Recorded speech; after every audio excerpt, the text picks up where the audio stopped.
Alan Johnson. Oh, man. What is up? How are you, brother?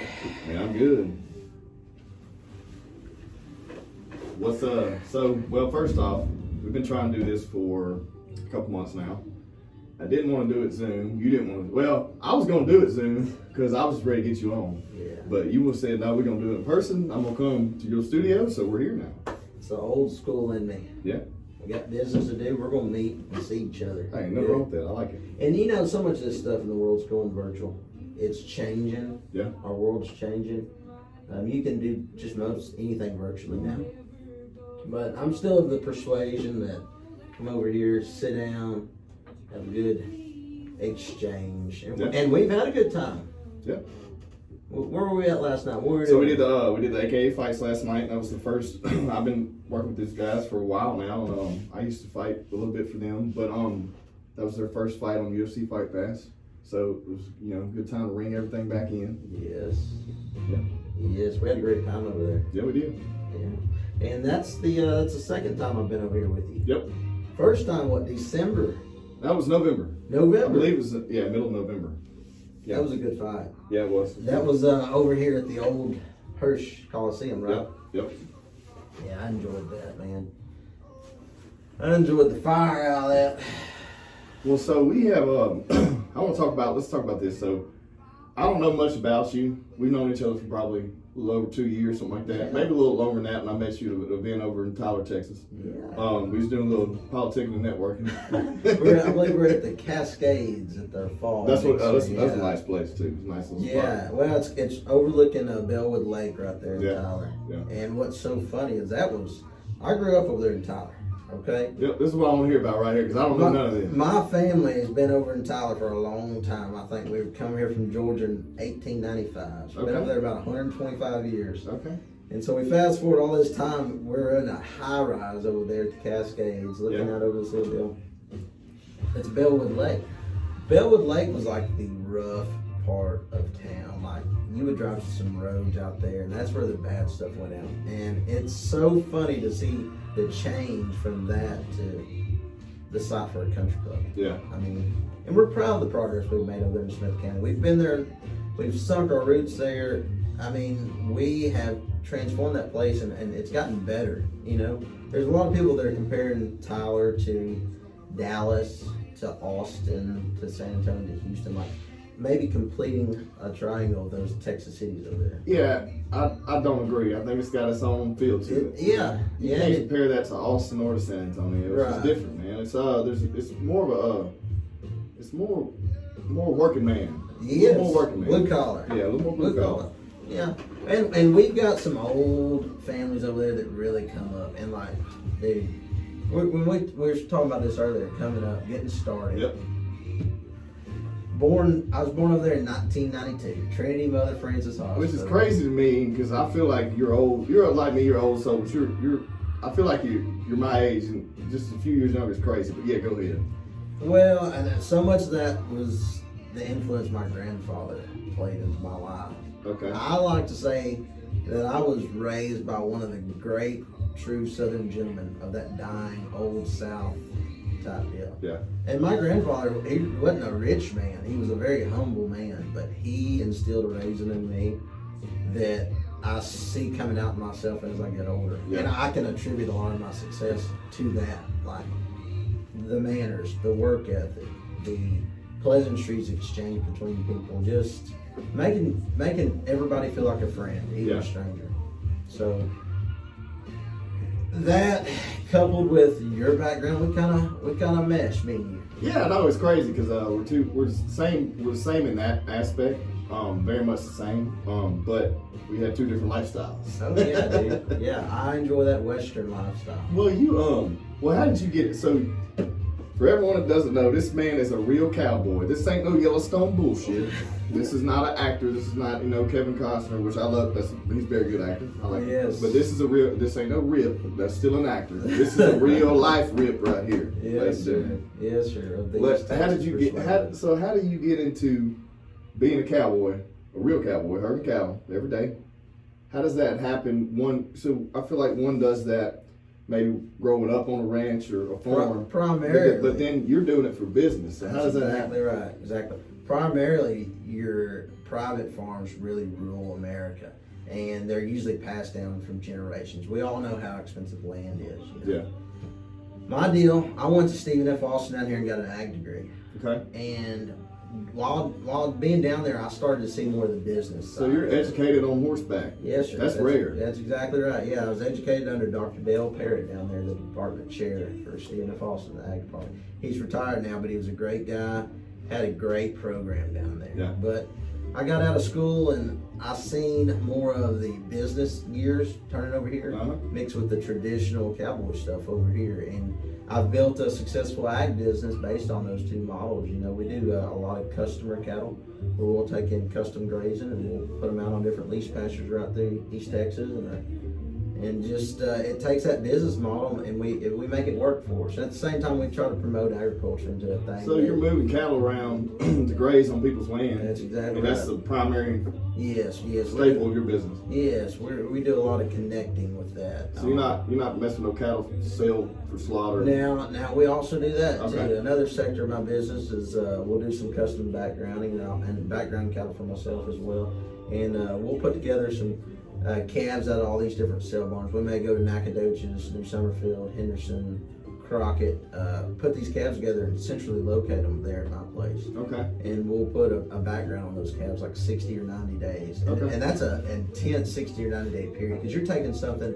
that was plucked off a farm in Plaindale in Louisiana, you know, or some random place and hauled to the market, and it's stressed, it's missing mama, it's missing home. You have to take it home, care for it, and line it out, turn it out, and get it to a point where it's ready to go into the next stage of its life. And a lot of times, those cattle will back off and lose weight during that period, and it's the stress. Stress for them, yeah. Yeah, and they go backwards to go forwards. And how akin is that to us in life It's the at same. times? Yeah. Well, I mean, tell me this, and that's interesting you brought that up. Tell me how. So the perspective that people get watching a show like Yellowstone, I'll bring this up because there's going to be so many people that a wide variety of listeners and viewers we have that can use that as a reference. So how much of that lifestyle bleeds into the real cowboy lifestyle? Man, I've met some boys out there that probably live some of that bunkhouse style. Yeah. That roving cowboy style, the drifter, kind of like it used to be. I done a gig this past summer where I spent a month up in Jackson Hole, Wyoming. Nice, okay. Yeah. Good friend of mine, BJ Hill, and his family own a Swift Creek Outfitters up there. Okay.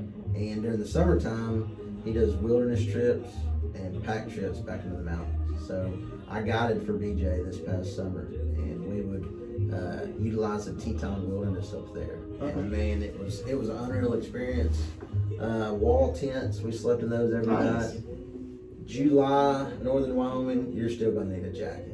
Yeah. Really? Yeah. That's crazy. Well, here you're going to sweat your ass off. Oh man. Oh yes. It'd be nice if you're not wearing no comparison. clothes. If I Comparison. couldn't wear any clothes in July, I'd be happy. And you know, there was a lot of interesting characters up there. We were talking about that little bunkhouse lifestyle. There were some guys up there that they would basically travel to those riding jobs in the West like that, and they would stay. And there was, on the other end of the spectrum, like myself, and there was another guy, we called him Mr. Brown. Mr. Brown was a professor at the University of Nevada. Okay. And he would come out there for 2 months at a time in the summer and just chill out, just guide horseback trips. Turn down. And so much of that is getting your mental stability, like reset yourself, do those things, get connected with nature, Yeah. calm it down, slow down, because life gets fast. Well, that's something that, yeah, I mean, I understand that aspect of it. So you going up there is kind of like a little vacation, but at the same time, roughing it too. But on a daily basis, you have a process to where you have it down. You go home, you get up. How does that work? You trailer your horses to wherever you are. Oh out? man, How does that work? on a typical deal nowadays, when we were first starting out, when I was first starting with this business, ever and anything was my job. Yeah. So whether it was fixing fence, Yep. brush hogging, spraying pastures, cutting hay, I mean, all that stuff. And I loved it, okay? And we've transitioned more into, we contract all that stuff out. Like I got a designated guy that I call and he handles all my fence work. And then I got a couple guys that they handle all my spraying. And I just give them a call, hey man, I need you over here at this pasture. And then I got a couple guys that handle all the hay bale. Yeah. And then this is the fun part, the cowboy crew. We have some interesting cats on our cowboy crew, and they're good guys. They're good East Texas guys. Rocky Langford over there at Rush, Texas. That man is known in that area for his cow dogs, and it's changed so much in this modern world we live in. But there's still a place where a man is judged by the quality of the dogs he raises. Okay. And that's an interesting deal. Rocky on that cowboy crew. Trey Hazel over there, Trace Hatchison, all of them, man. We really mesh, and the mornings working cattle where we all get together, that is a lot of fun. That normally starts out, we'll get our horses saddled early, 5:30. We cinch up, jump them up on the trailer. We're going to haul to wherever we're going. Okay. Very rarely are we working cattle right there at the home. That's what I was wondering. Yeah. So you get up early morning. Yeah, what, yeah. And what, we 4 want o'clock in the morning, 5 o'clock. Exactly. One of them things is a lot of those pastures in East Texas. If it's summertime, it's getting hot. Yeah. And those cattle are out grazing early, and they're all out in the woods or wherever they're at, and they're where you can gather them, where you can get to them. If you get up there too late in the day, like 10, 11, 12, and trying to get started about that time, it is too hot to be working cows. They're putting them babies down there high, and they're down the creeks. But we'll get out there early, and we'll try to get there right at daybreak, okay? And we get horseback, and we jump them cow dogs out of the trailer. Okay. And they stay right there with them horses, and that's the time we all just kind of, hey, how's it going? How y'all been? You know, kind of connect, and we ride down there, and we find them cows and get around them and send them stalks. Beep, beep, beep, beep, beep, beep. Oh, beautiful. And they'll go and get around them cattle and just what we call bay. Yep. They'll bay up on them and circle and windmill them, and those cattle get them calves and put them in the middle. All the mamas get on the outside. Those cattle get tight and compact, and that's the time we just sit there and talk. We let them cattle kind of settle down, probably 15 minutes at the most, maybe. Depends on the cattle, sometimes longer. Call them dogs off and get around them. Start heading to the pens with them. Okay. We get them up there. Every once in a while, about halfway up, them old cows will try to break in. Yip, yip, yip. Send them dogs back there. Get them back up, take them back in there. And then this is where the proudness of a cow horse is really tested, this next part. Sorting. We got to sort those baby calves from the mama cows. How do you split them up? Oh, so we got them all jammed up in there, Yeah. right? We put a good, and this is usually a good cow horse in that gate of that pen. Okay. So this is after you got the cows pinned. That's so right. You get your dogs. So just for everyone knows, so you get your dogs, you run them out, a couple cowboys, a few Yeah. dogs, bait those cattle up, Right, and then you migrate them to the pen. right. So you got a couple. What's the least amount of horses you have while you're moving these cattle? It really depends. If we're on a set of cattle that's, you know, a little old East Texas bunch of 20 or 30, 3 guys, Okay. two guys probably, 3 guys optimum. If we got 100, 200 that we're gathering at one time, which is very likely to happen on some places, 4 or 5 guys, a little bit better. Okay. It depends on your dogs and it depends on your cattle. But Maybe anyway, you get them to the pen, and then this is where. this is the part it's what the American quarter horse has really been designed to do over the years, along with a lot of other things, but the cutting ability of it is unreal. You get 2 boys to ride on those cattle herd and start bringing them to the gate. Man in the gate is letting the cows out, holding the calves back, and he can do it all just with that finger on a good horse. Touch, and that horse will spin That's on that insane. hind quarters and will let the cow by and then dog in there and push that calf back. And to watch one move in that manner, the athleticism is unreal. And that's kind of a quiet time right there. Yeah. You let that man work and you just kind of observe. Every once in a while you'll, whoo, you know, on a good cut. When you watch that horse move good, the excitement's it's uncontainable.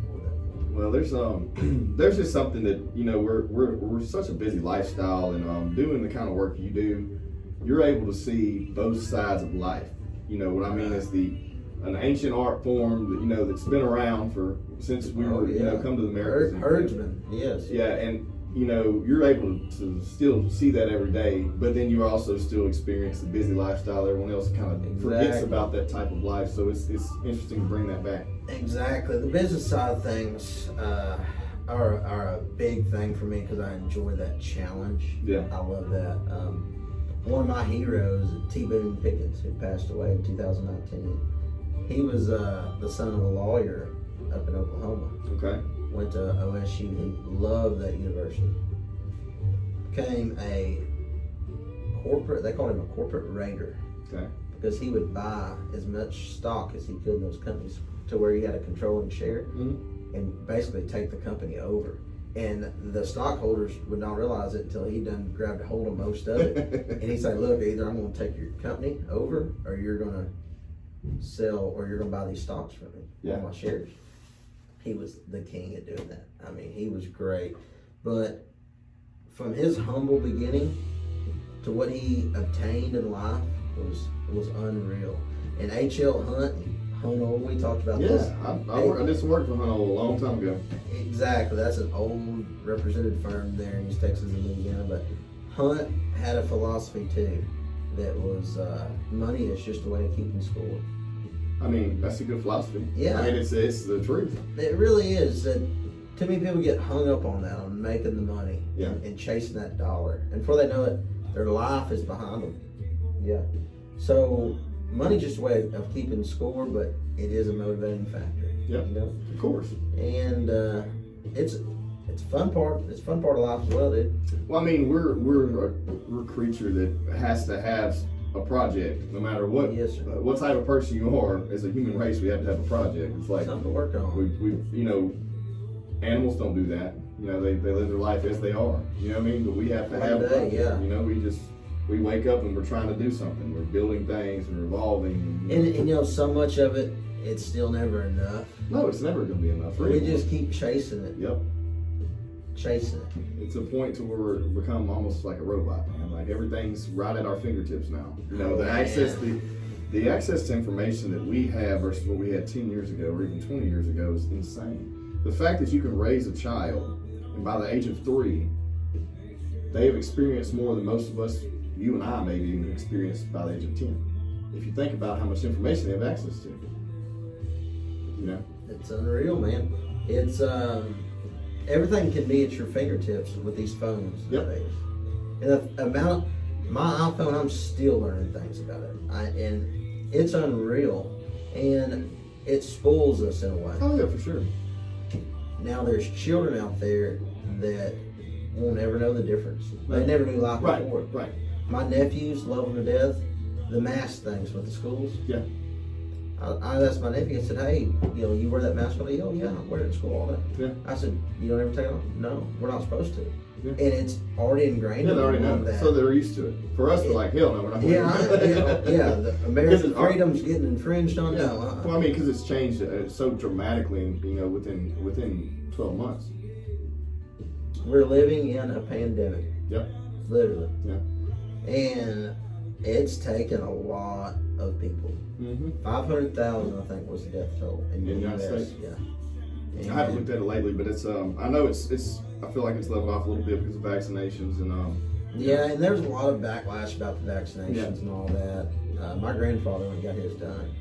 Well, I think that, you know, it's here's the thing, man. It's one thing to tell somebody, and I never get on too much of a political rant here, so we'll keep this short and sweet. But it's one thing to tell someone to do something, another to let them choose. You know, so I feel like if you educate someone and say, okay, you're an older person, you're at risk, you know, or you have pre-existing health conditions, or you're at risk, you're at high risk because you're older and your immune system's weaker than it is with a, you know, middle-aged person.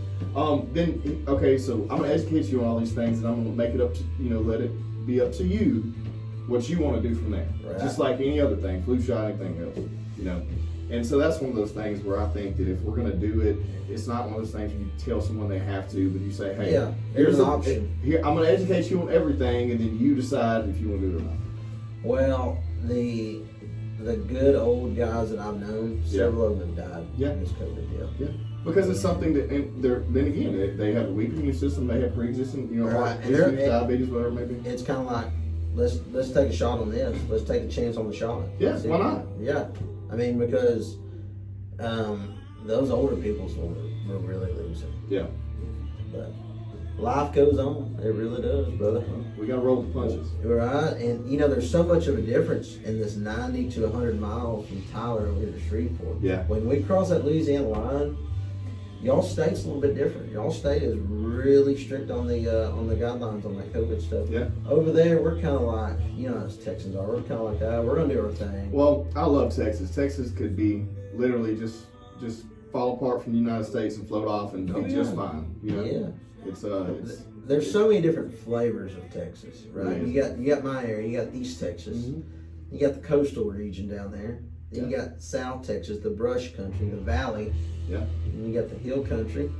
You got West Texas out there at the Midland. Woo! Then you got the Panhandle.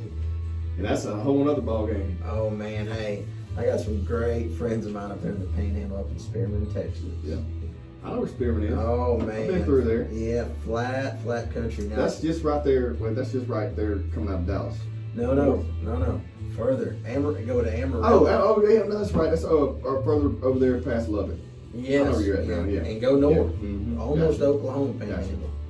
Oh man, Kevin went up there. There's old boy Matthew Jarvis. Met him at College Station, Texas, when I was going to school down there. His family was a long line of Texas A&M graduates. Okay. Me and him got linked up down there, had a lot of wild times, and we split. And I went to Stephen F. Austin in East Texas. And he went to Tarleton State University in Stephenville. Okay. This last couple of years, I kind of got reconnected with him. I called him, hey man, I said, hey man, I'm gonna come see you. Come on. Well, we had a time up there, wheat pasture. Wheat pasture is flat, open country. Turn them yearlings out on it. And up in that part of the world, you got to ride them cattle every day. And yearlings, for those you don't know, is it's a young cow. It's it's a young calf. That's going to be like what we call a yearling, 10 to 14 months, somewhere in there. It's a yearling, Yeah. And then that is at the growing stage. That's before they're getting ready to go to the feedlot. Okay. So you take some of those backgrounded calves I talked about a little while ago at my place. Take those and put them on wheat pasture at the next stage. And that'd be more like what Matthew was doing up there. And he's growing them things from like 450, 500 weight up to like 800 weight, 750, where then we go to the feed yard. Yeah. That's a real fun time because riding those things every day, there's no way to catch them without roping them. Now we're getting into the real stuff. Yes, sir. Is it because they're just more active and you're trying to, they're getting used to doing? Well, it's just the main reason we're out there, what we call we're in them, when we're out there in them cattle every day is because they just went through a stressful period coming from South Texas, East Texas, whatever, moving up to the Panhandle portion, where it can vary in temperature degrees and get them sick. So you're out there every day looking for chronics, you're looking for respiratory problems, you're looking for heavy breathers, you're looking for head down, ears down, dried up nose, which could be caused from fever. Okay. Just something looking real puny. But trust me, when you get out and bust him out away from the herd, that sucker don't look puny no more. He will speed and go. And just get your rope ready, push your left hand down, let that horse open up, get right up to him, take you some swings, pull and stop. And I'm telling you, there's nothing funner in this world. And doing that stuff, that's the closest you can really come to the old West style back in the day. Yeah.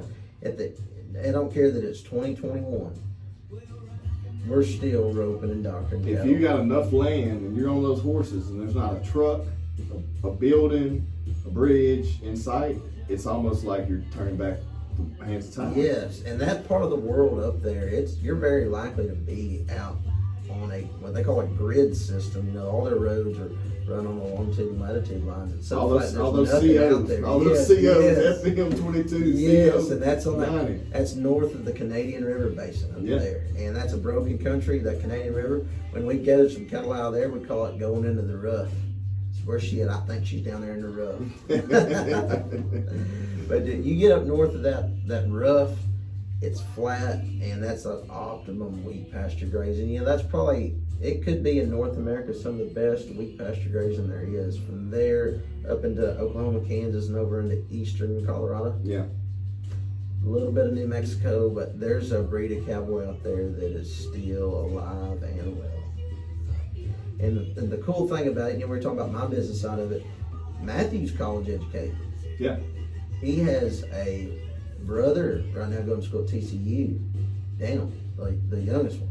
And that boy is super smart. His grandfather, famous attorney from that area up there. And these guys are educated and running cowboys. That's what's interesting to me because the perspective is off. You know, like if you're doing it as a business, I feel like you're just bringing a whole other, piece to it. And I'm one of those people that I'm always like this too. Like education only goes so far. Like book education is not where it's at. Like it's being educated by blending with multiple cultures of people. Yeah. Going to somewhere like going to university, hanging out, meeting all types of people, making a decision on at least what you think you want to do with yourself the rest of your life, and then kind of starting that direction. But when you hit those books, that's not really, I'm more like, okay, if we're going to educate yourself on past events, on how society's changed, adjusted.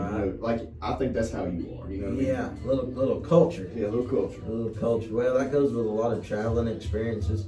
And I'm not a very prejudging or prejudiced type guy. I'm going to welcome people from all backgrounds. Like I have friends from one end of the spectrum to the other. Oh, I know. That's why I love when you come visit. Because I know if he comes over here, we're always talking to so and so's over here. I'm talking to somebody. I look over. Alan's gone. He's talking to everybody. I ain't got to worry about you. You're not that type of person I got to bring and, hey man, just hang out right here. I introduce everybody. No, you going I'm a social butterfly, man. Yeah. And if you really think about it, we're all just humans. We're all just trying to make it. We got the same problems, the same joys, happinesses. And one of my favorite movies, Lonesome Dove, famous Western. Yeah. Robert Duvall. Yep. Lori's crying in his lap. I just got to get to California.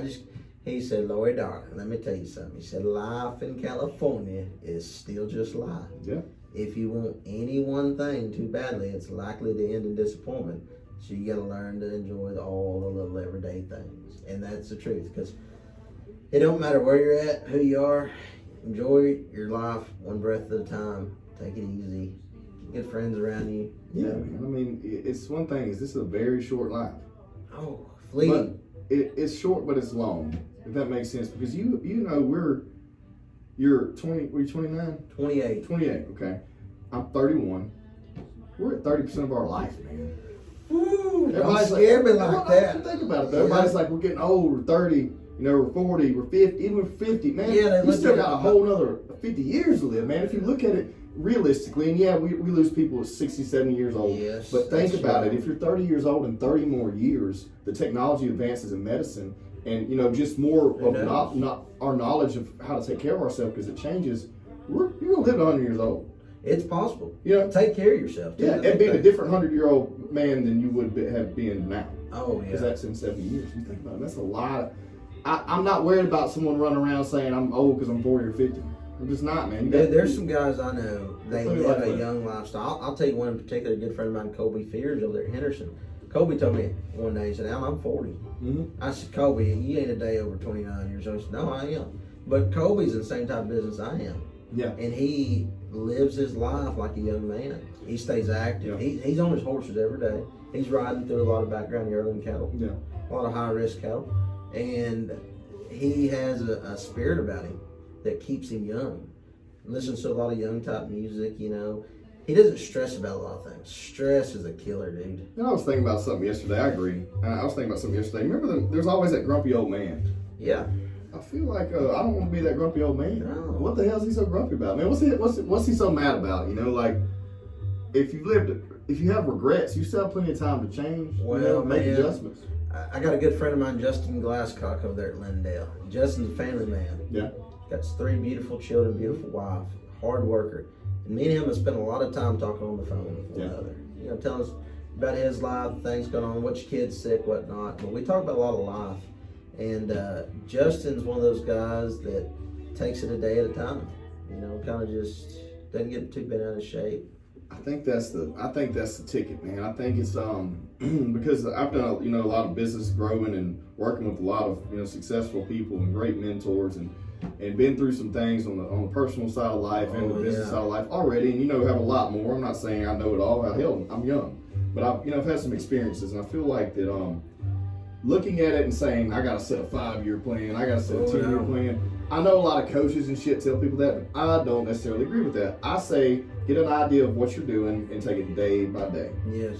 Set a daily goal maybe, but as far as don't wander aimlessly through life. No, yeah, of course. But don't focus so much direction on these milestones that I have to do this, I have to get here. Have some direction. Yeah. Because the thing is, no, you don't know what's going to happen today. You don't know what's going to be thrown at you. You know, your best friend may die. Your mom may die. You know, I'm just saying, I'm not trying to be morbid here, or something great could happen and completely change your direction. You might find the winning lotto ticket on the sidewalk as you're going down the road. Yeah, completely change your direction. So if you just take it day by day, man, and don't let the little things just tell you that. And kind of going back to speaking on my grandpa. Yeah. Born in 1941. That man has always had a spirit about him that was just day by day. Yeah. And he was an entrepreneur in a sense. He was a businessman. You know, he was building custom spec homes over there in East Texas during the big boom of the 70s and doing really good with it. And then in the 80s, in the 85, we had an oil crunch over there. And the whole world. 86, yeah, here. Yeah, I mean, this is a big, that area and this area is a huge oil and gas mecca in that time. Yes. And the coastal region of Texas too, Houston, Galveston, Corpus Christi. But whenever that oil crunch hit, my grandpa had 3 or 4 spec homes already built. And you're talking about mortgage payments on all of them. Yeah. Wifey, man. There weren't no investors. No. You know, back then he was out of his own pocket. Right. That's a lot. And he was a noble enough a man to sign it himself. And it was his business, his baby. And I asked my grandpa one time, I was probably 10, 12 years old. I said, Pop, what was the happiest you think you've been in your life? Like, what stage did you felt like you had it all together? Because even as a young man, I was thinking, okay, what timeline do I need to get? At 10 or 11 years old, you're thinking like this? Yeah, I was. See, that's something that's that's very interesting. Yeah. You know. And he said, Alan, I was probably 40, 45. Okay. That was when he bought his first brand new truck. I think it was a 1980, 1981 truck, you know. Done a lot of hunting. His kids were getting on up. They weren't toddlers anymore. My mom and my uncle were probably 10 to 15 years old in there. And so he had everything, you know, going his way. Yeah. Well, 85, the oil market falls. Those homes quit selling. Loses every dollar he had. Everything. Had to start back over at zero. At that age. And that was the happiest he's been. Yeah, up to that point. And now he found a newfound happiness after that too. But he rebuilt himself again. Me and him have the same birthday, the same day, July 13th. That's him insane. in 41, me in 92. Cancer. Yeah. So am I. Exactly.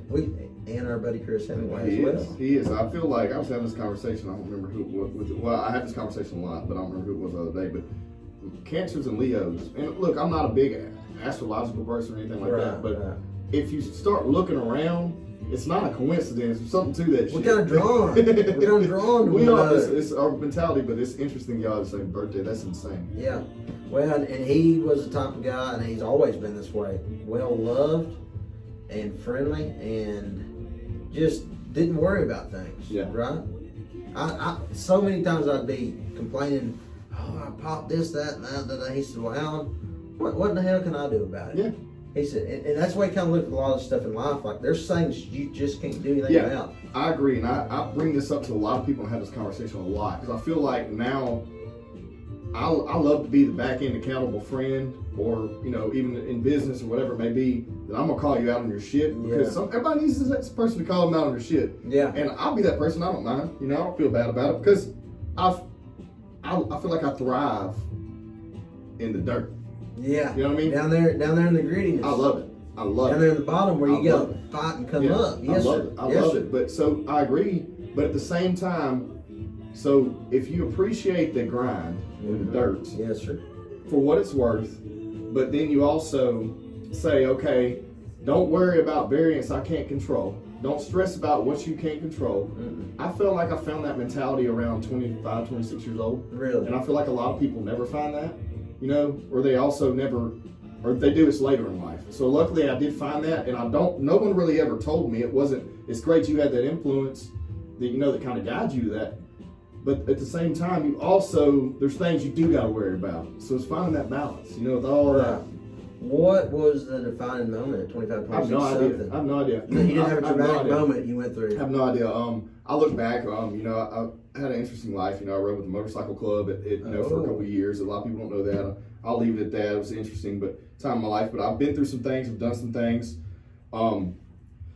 I've seen a lot of sides of life. I've seen, Right. I've seen low There's a parts. lot of different I've types. seen high parts, and I've met people all in between. And I just feel like that going through those things up until around the time I was 25, 26 is where I've been through all that already.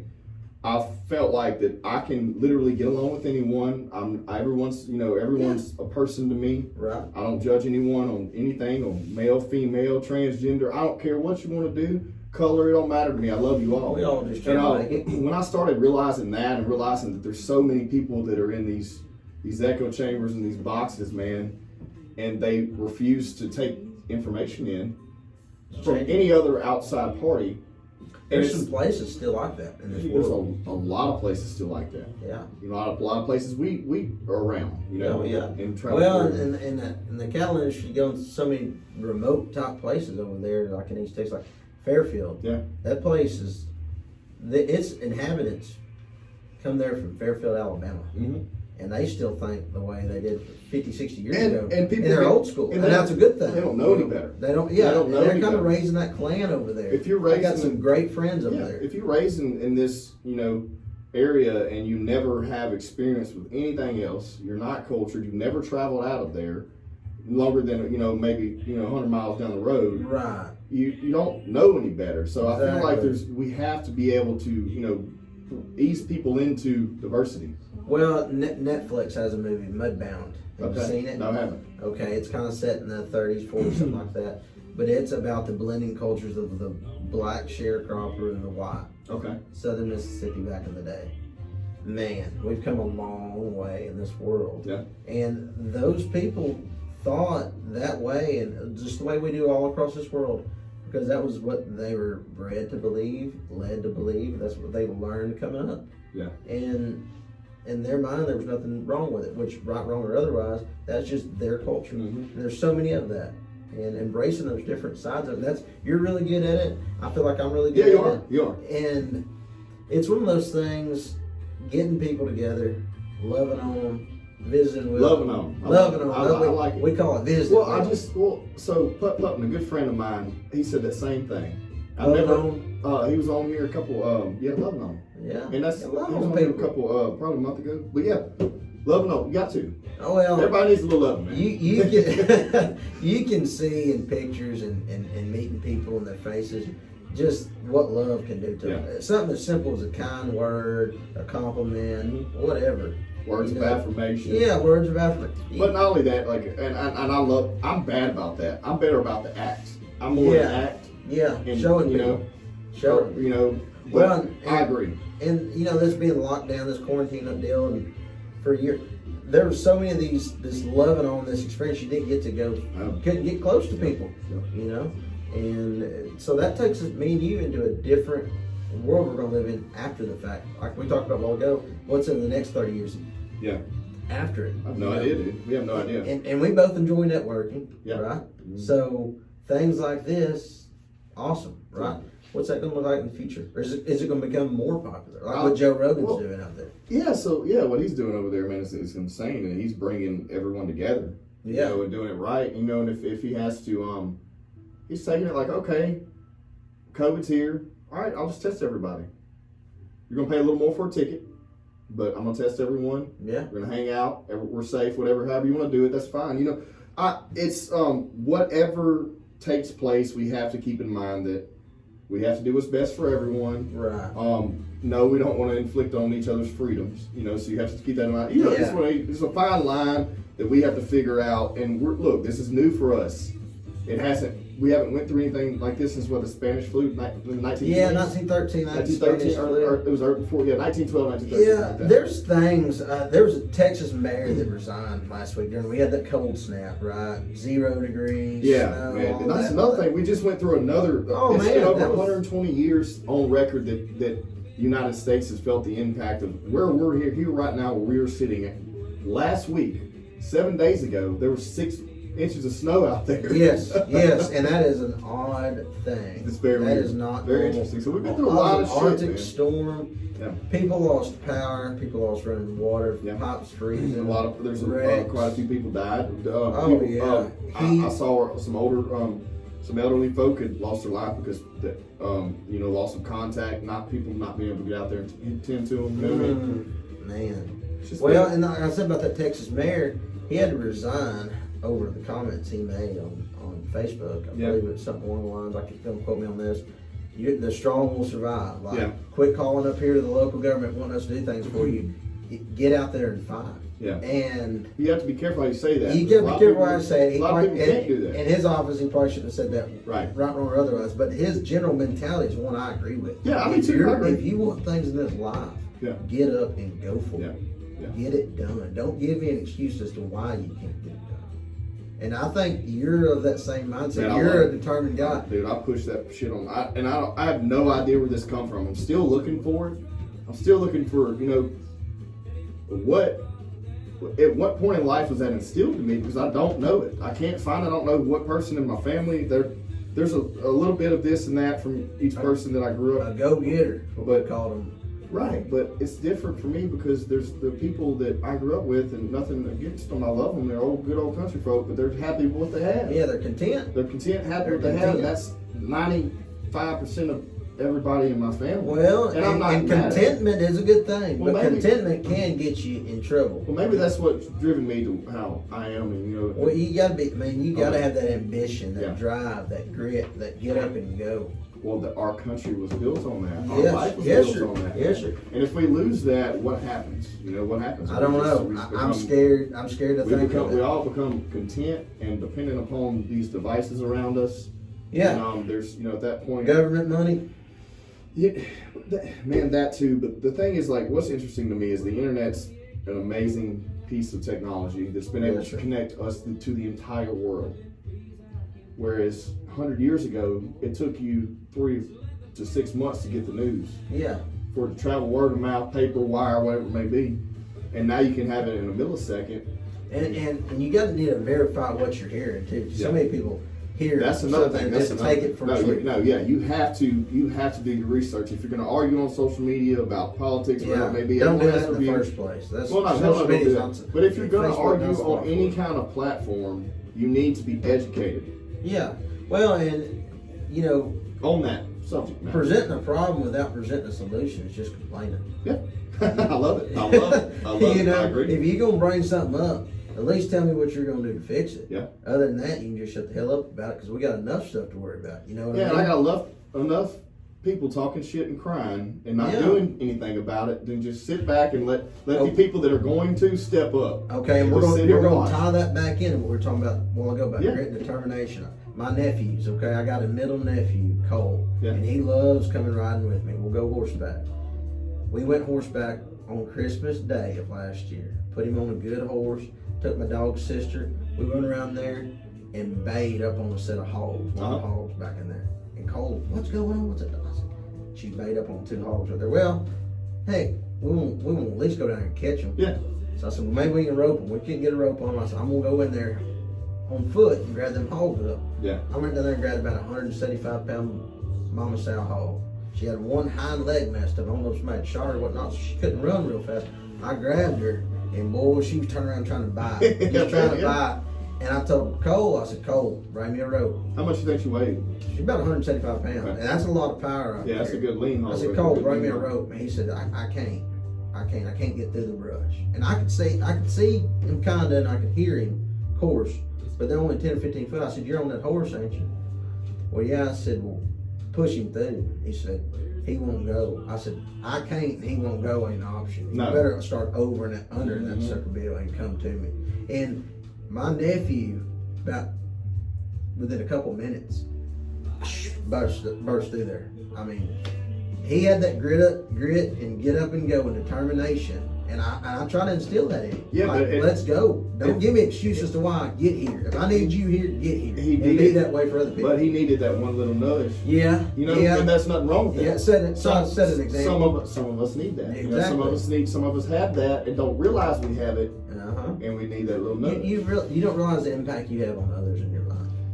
Yeah, and that's something that I'm really realizing the past few years of my life is that I agree, and I think that we all do. and we all have a responsibility to, you know, how we're going to be that impact. Yeah, you want to always, and you need to always be checking yourself. Am I still presenting a positive image? Yeah. Am I still being a man of integrity that others would look up to? You know, because there's times we all stray off the path. Of course. Because you don't know what young person's watching you. Maybe they won't be like you. Or old person. Or old you don't person. know. Yeah, life has You so don't know many who's whys watching and you, man. forks in it. And there's Yes, a lot sir. more. There's a lot more platforms of attention, so you don't know who's looking at you. And you know, you may be that voice of reason for somebody one day just by being yourself. Yes, and be yourself because everybody else is already taken. I agree. I mean, be your own man. And who's this song right here? This is the Black Lilies. Out of the Blue. I don't know. I've never heard them, but we've been playing this little bit of music in the background because my man here likes. Oh, I love music. Music, art, literature. Those are my things. Whoever this is, I'm gonna have to put this on my list because I like this. We'll put a link to it. Yeah. Put a link to it. We'll try to remember to put a link to it. That one. But we were talking about it before we started too. And I want to talk about it a little bit too. This new field of music. Oh man, it'll vibe you, is what I like to say. It'll vibe you out. Make you connected. We're talking about Sam Williams, Weatherman. So yeah, I did not. This is blowing my mind right now. I did not know that Hank Williams' son, not Hank Williams III, but Sam Williams, yeah. Redid Weatherman. Oh my God, it was amazing. We listened to it a minute ago. Yeah, and you know that was off his daddy's album. Probably came out in the 70s. Well, you know, real quick on that, a true outlaw country fan knows that song. Yeah. Most people, when you say Hank Williams, the old junior and the old stuff. stuff. The junior, most people, they go to Whiskey Bent Hellbound. I you know, all my rowdy friends. Oh, yeah. But that ain't nothing wrong. That's a good honky tonk. But I feel like a good judge of someone who enjoys some real good soulful music. Yes, sir. They like them some Weatherman by Hank Williams. Oh Jr. man, that and Dinosaur. There's been a resurgence those of two, Dinosaur. Those two. Who's gonna redo that one? I don't know, but I like what Sam Williams has done with that because he has put this metro modern. Yeah. You know, there's so much modern music coming out. A lot of people wouldn't think I'm a big fan of the Weeknd. I like the Weeknd. I love. We were talking. I had oh man. I had Daryl, my buddy Daryl Fuller. He was on here, and he's an audio engineer, and we were talking about that. The Weeknd, Bruno Mars, The Weeknd. Those two fellas right there. We listened to a song a while ago. This "Yellow Hearts" by Ant Saunders. That kid's 20 years old. Yeah, got a pop song out. Okay, a big one. Yeah, that young. Which we've had stars that young before. Yeah, we have. But if it's different, if it's you're singing something that was written for you, or are you singing something you know? Yeah, well, and the things they're singing about, like that song's about. It's called Yellow Hearts, and it's about you put my name in Yellow Hearts. I'm talking about an iPhone. Yeah. And now when you put somebody's name in there, you can put little emojis. Yeah. Well, that's the way it's showing love in today's society. Think about that on putting your number in somebody else's phone and what emoji you put. Well, we talking about emojis. Look at so people. So you older crowd of folk, they don't understand. We now I can literally send you an entire conversation. I tested this with someone about a year ago. We had an entire conversation via emojis for an entire day. And we each knew exactly what each other were talking about the entire time. Yeah. Because we have trained ourselves to just not even know, subconsciously now we can use these symbols to communicate. And you try to read the other person through it too. If you look back to Egypt, what are all those things written on the walls? Oh. Isn't this crazy? So what's happening? You know what I mean? What are we doing? So like those people, those are called hieroglyphics. Hieroglyphics, yeah. Those people were communicating with symbols, and now we are technologically advanced. We're doing it in digital. We're doing it again. We are doing it again. And you know, where's it all going to lead? What's it all going to go to? Man? That's a fun part about it. No That's doubt. another thing is so what's your we were talking about that. So we're talking about some ancient Egypt stuff. So the pyramids were built that long ago, and we still cannot recreate that architecture. Why is really? That? What's your stance on flying things in the sky and stuff? Saucers and all that stuff, man.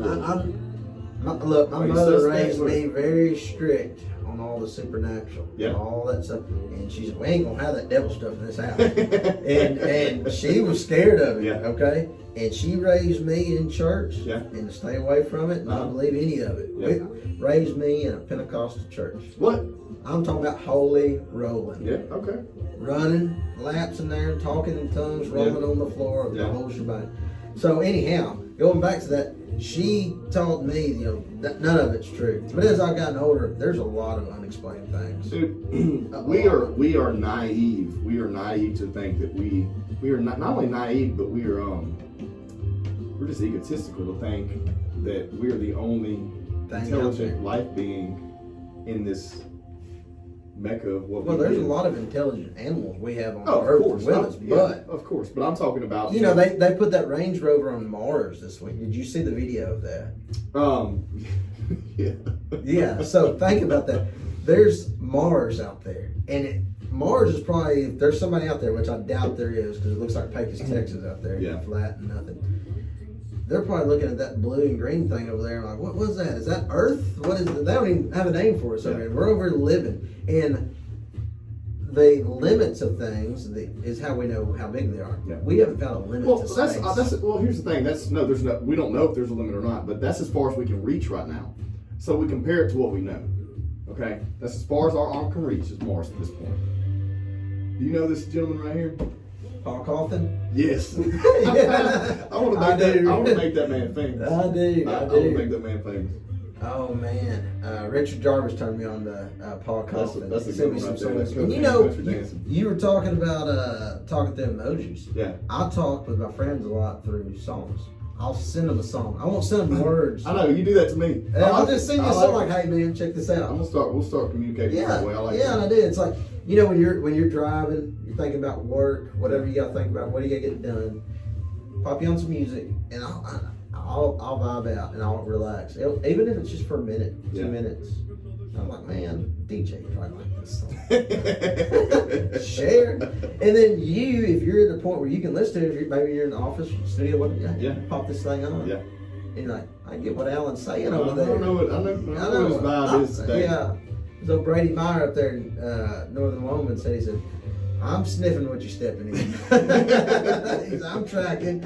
Oh shit, man. Oh man, I know it. Well, back to real quick, 'cause that song threw me off because I like that song, but the limits to space and being more of that of you saying how you're raised and people teaching people not to believe anything but one thing. Yeah. I don't discuss religion a lot on here, and I don't discuss politics a lot on here. I don't want. Here's the reason why.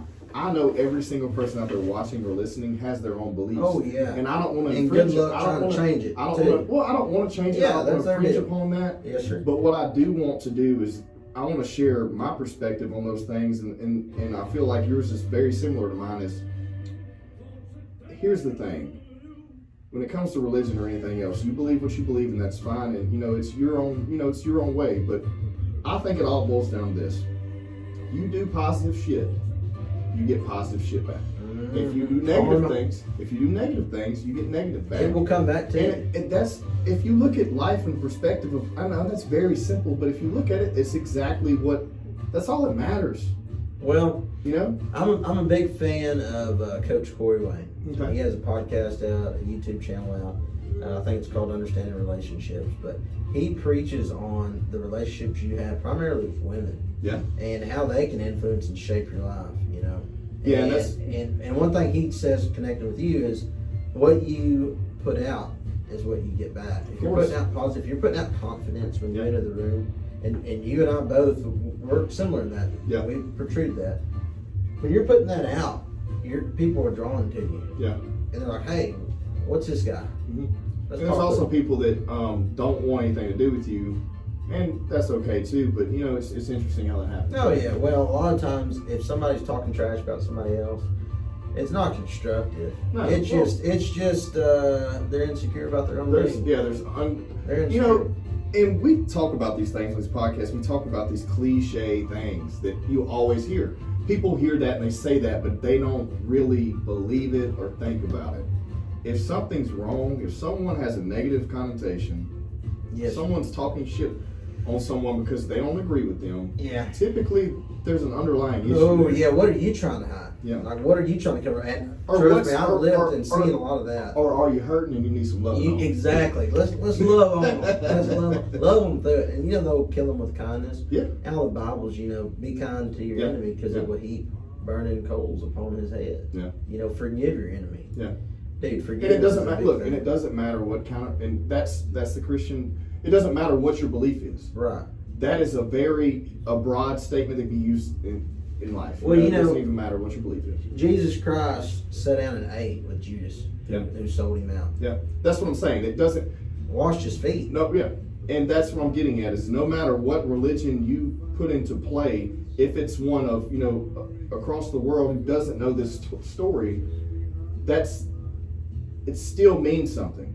Right. You know what I mean? Right. You have to forgive. You have to get along with people. You have to be kind. Well, you don't have that negative energy in No. you too.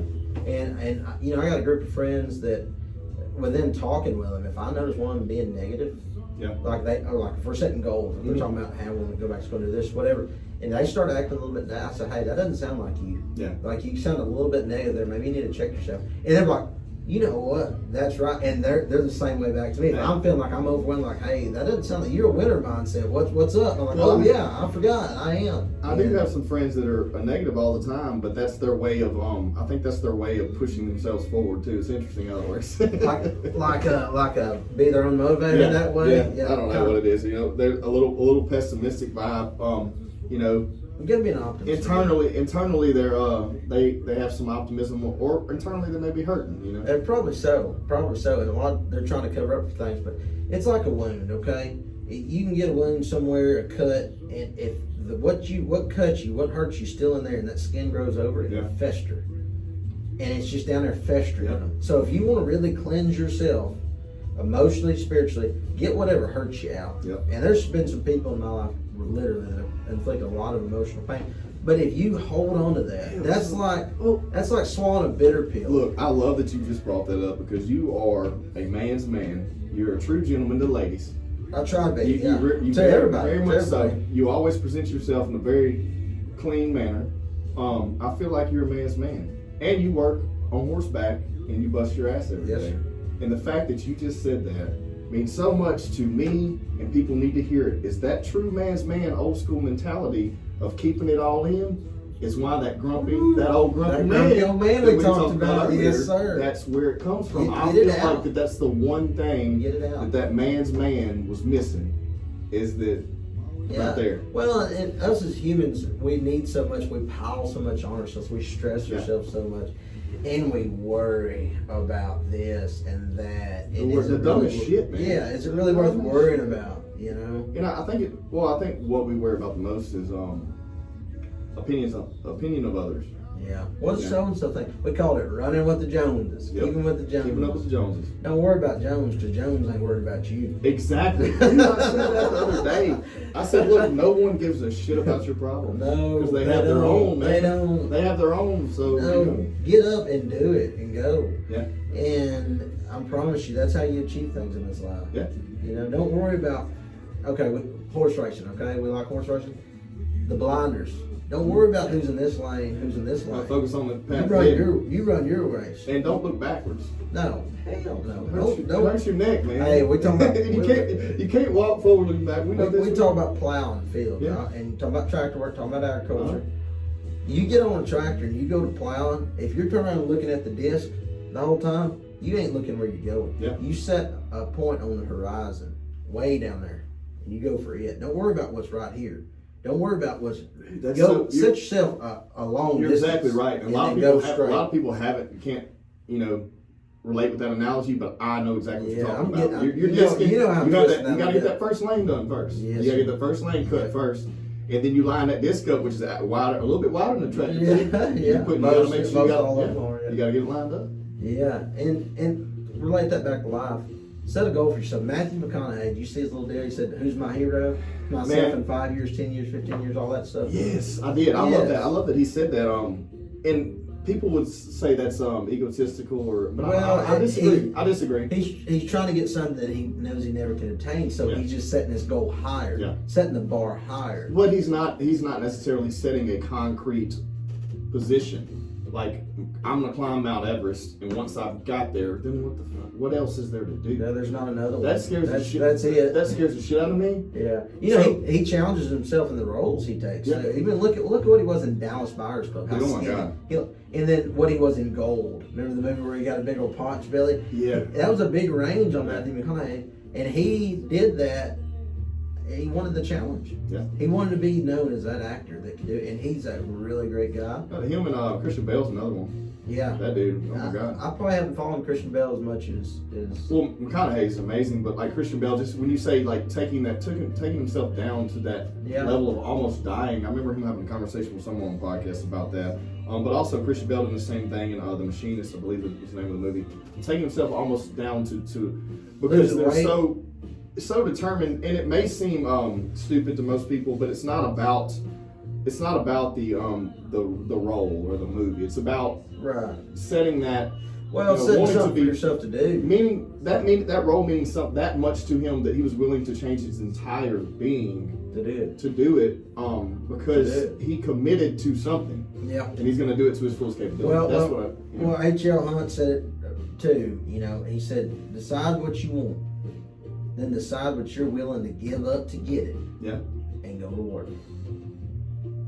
Because life is trade-offs, man. Yeah. Decide what you want, and decide what you have to do to get it done, and then decide if you got it in you to do it. Yeah. You put those three things together, you got it. You know, and that grit, and that get up, that saltiness. Yeah, man. That's what we like. I love it. No doubt. Well, I don't want to stop this because I feel like we can go for another hour. So we're gonna have to do a version 2. Yes, sir. A sequel. We'll come back. And a trilogy. Yeah, heck, you'll have to come over to Texas. Well, we're gonna do it. Hey, well, before we close this thing out, first off, I'm glad you come here this weekend. We had a good time, man. We had a good time last night. We've been trying to do this for 2 years. I know. We really have. We've been talking about doing this since I started this podcast. When I met you, I said, hey, man, I got a podcast. I want you to come on and do that shit forever ago. Yeah. Forever ago. I still got your card. Oh, shit. I keep all them cards of everybody I met. Yeah. I stuck yours right there. Hell yeah. And I found through that. Still my business. But no, I appreciate it. Now, this is it's rare time. It's rare in life where you find someone outside of your network that you vibe with so well, and then you're able to grow and then bring other people together. So I think that we're starting to do that. I want to keep doing that. Yes, keep that good energy flowing. Is there anything you want to throw out there that we hadn't already? No, I just want, dude. I want to say thank you for being so generous. For this friendship that we've built. I mean, it's a good thing, and good group of guys, man. Good group of guys. We're good movers and shakers in the world, they say. I mean, somebody's got to do it. It might as well be us, man. That's what I feel like. Look, I enjoyed it today, man. Everyone, please subscribe to the podcast. Real cowboy on today, Alan Johnson.